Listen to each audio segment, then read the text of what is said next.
And hey again, I hope this is gonna be the final part of today's videos. It's gonna be part 3. So where were we? The ojas. We have been talking a lot about whether the sperm preservation is important or not. So here is 2 parts to it. For example, even if you don't believe in the sperm preservation, there is a physical part to it that is really important. First of all, for example, there is a saying like when you lose 1 milliliter or whatever, 1 drop of sperm is equal to some milliliters of blood. This is like the saying goes.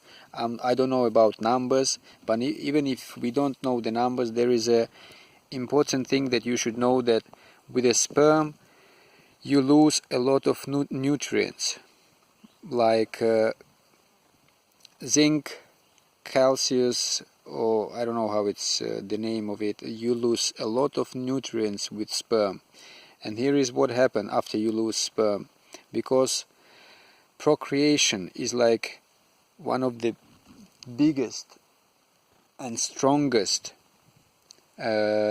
survival instincts. The body, it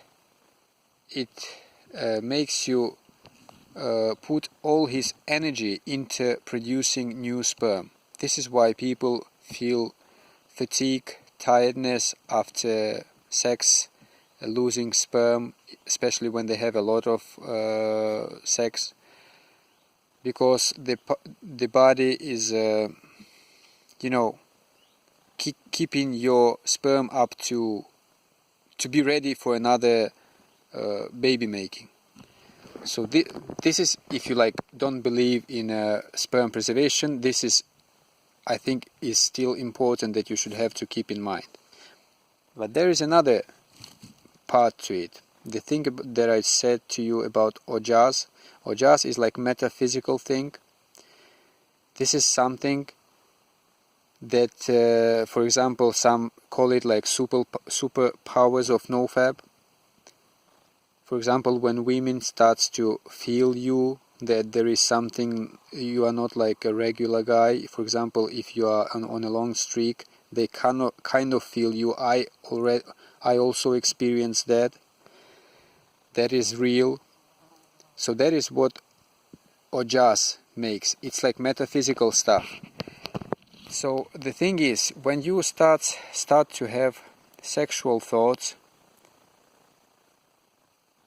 you shouldn't even have a boner, but this is when your basically sperm already starts to be made, and you start to feel that ojas. So basically, losing ojas is like even more important like that losing sperm, because if you don't lose ojas, you will not lose sperm. This is one of the biggest things on this whole nofab. I cannot explain it to you good, because probably I'm not speaking as good in English, or I don't know all the terms. Sometimes I even think I don't understand it properly in my own language. I do kind of feel it, but I cannot explain it properly.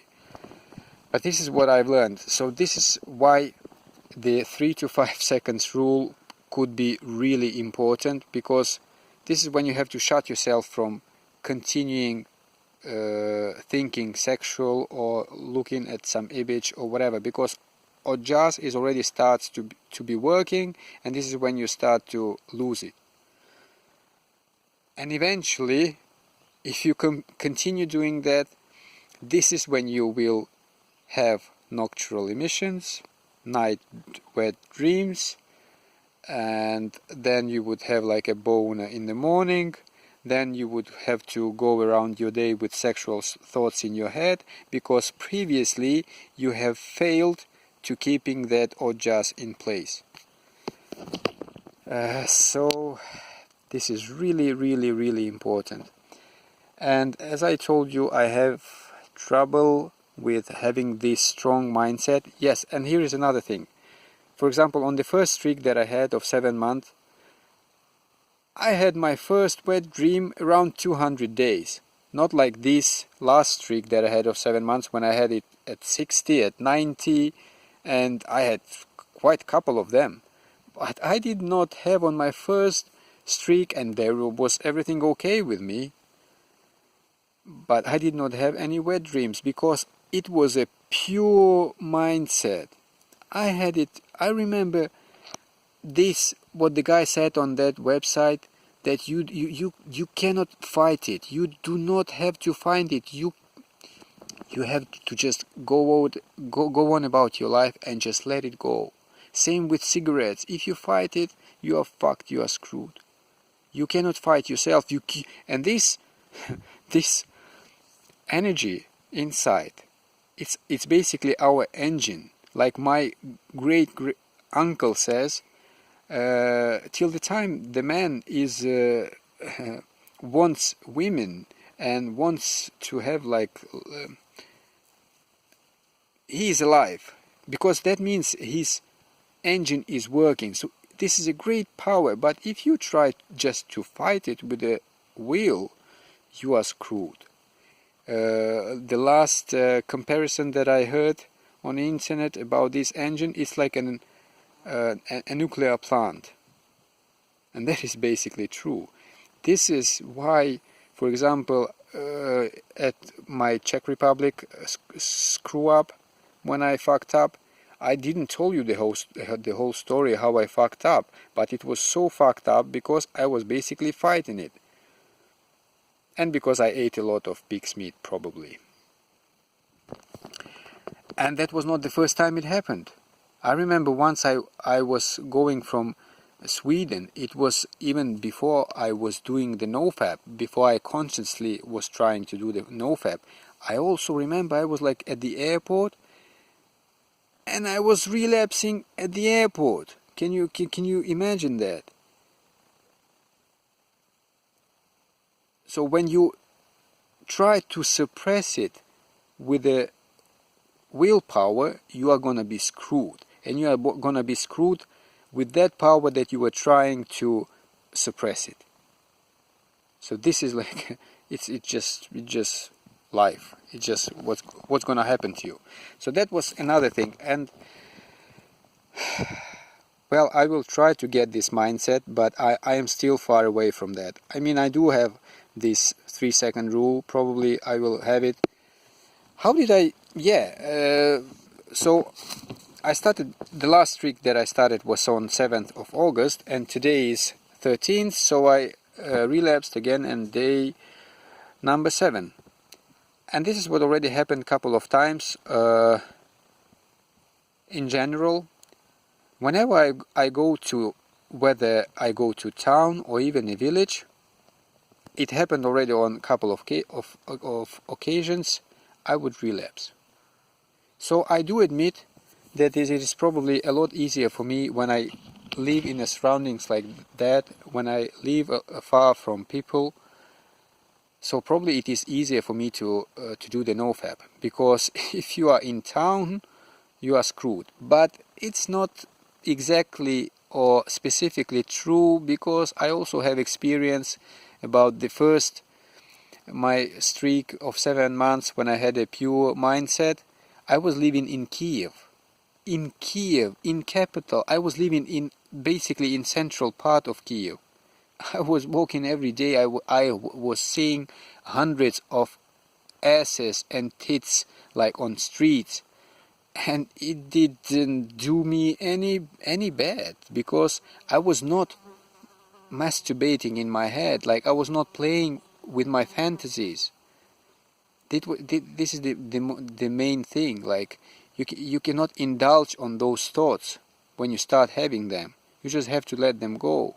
So this kind of true and kind of not. So, but now it happened to me already a couple of times, 2 times now in these couple of months, that I come back first from town and now I came from village, and I would just fucking relapse. So it was 7th day yesterday. So today I'm at day 0 already. So yes, I already told you a couple of things, and I think there was some other that I wanted to mention, important. I now will try and remember it. If I not, I will just finish this video. I'm sorry if it had been too long. I'm doubting that someone watched all these 3 parts. I'm sorry. I know you don't have to like spend 40 to 50 minutes on some guy speaking about in not perfect English about some stuff like metaphysical or just and all that crap, but this is my experience. So I'm not remembering now the other part. No, so that means I will tell you some other time. So yeah, this was an update, day 0, and I think that I might, because I have a free YouTube access, I probably will upload every day. Probably not just because I want to upload, but probably it will help me also to have this streak going. I feel quite strong, to be honest. I'm not as weak. I'm not saying that I'm gonna be fucking up every second or third day like it has been happening for the last 3 months. I already have a little bit shifted mindset, stronger mindset. I have my routines. Yeah, another stuff about routine. I don't know whether I should talk. No, I will talk about it later because it's too much now. So yeah, this was back to myself. Day 0.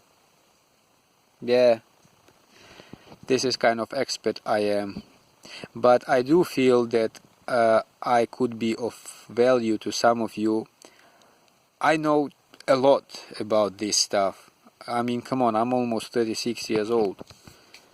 But I still have to prove, first of all, to myself that, not that I'm worthy, but that I do have a right like to talk about it, and that I've seen a lot. And I've experienced a lot, and I still hope, I still have that hope. Same with like cigarettes. I am now at the point like I can live without cigarettes, well, kind of freely, but as Alan Carr once said, once you are a smoker, you are always a smoker. Same thing I think goes with nofap. Once you are a fapper, you're always a fapper. Because I even met some guys that would fuck up after 2 years, 1 year, 2 years. You always have to be vigilant. But, well, this is it. I hope you took some value out of these videos. You have a good day, or day part of the day, good part of the day. Peace.